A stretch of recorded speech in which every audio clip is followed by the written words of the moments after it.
यवतमाळ जिल्ह्यातल्या पुसद तालुक्यातील एका शेतकऱ्याच्या रक्तचंदनाच्या झाडाचा मोबदला म्हणून मुंबई उच्च न्यायालयाच्या नागपूर खंडपीठाने रेल्वेला 1 कोटी रुपये नुकसान भरपाई देण्याचे निर्देश दिले।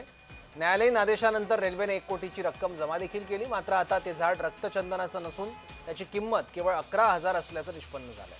त्यामुळे रेल्वेने न्यायालयात अर्ज दाखल संपूर्ण रक्कम व्याजासह परत करण्याची मागणी केली आहे। मात्र झाड हे रक्तचंदनाचं असून त्याची किंमत 5 कोटी रुपये द्यावी अशी मागणी करत केशव शिंदे यांनी न्यायालयात पायपीट केली आहे। हे प्रकरण नेमकं काय पाहूया। वर्धा यवतमाळ पुसद नांदेड रेल्वे प्रकल्पासाठी शेतकरी केशव शिंदेंची जमीन अधिग्रहित करण्यात आली होती।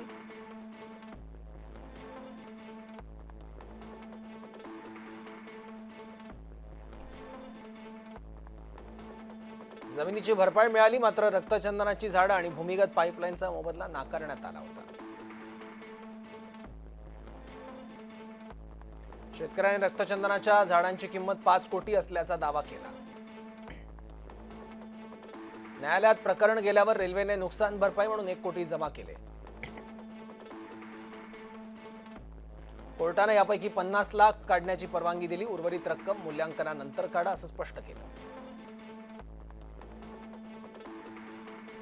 यानंतर बंगळुरूत एका संस्थेमार्फत तपास करून अहवाल सादर करण्यात आला।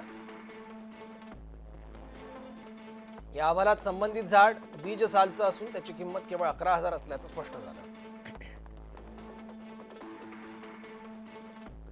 अहवालानंतर रेल्वेने नुकसान भरपाईची दिलेली रक्कम परत देण्याबाबत कोर्टात अर्ज केला। शेतकऱ्याने योग्य व्याजासह सर्व रक्कम परत करावी अशी मागणी केली आहे।